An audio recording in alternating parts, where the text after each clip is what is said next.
Now, once he had attained these states of meditation, the first thing he did at that point was to ask himself, well, is this idea of rebirth, is it true? Does it actually exist? And you can see why he would ask this thing. He realized that rebirth was a very big part of Indian culture at the time. And obviously he also realized that the idea of rebirth is spiritually extremely significant. Whether there is rebirth or not has incredible great bearing on spiritual practice. Because that will decide how we're going to practice, how we're going to relate to future lives, what we should do about these matters.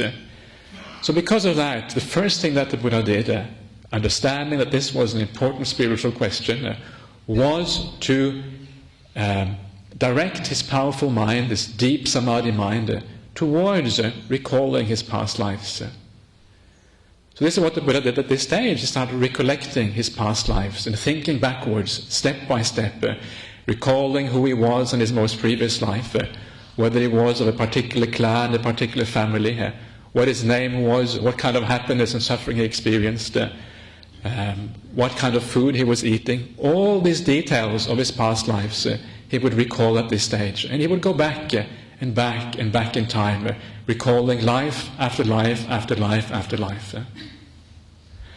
I'm sure you can straight away see how incredibly significant this is, because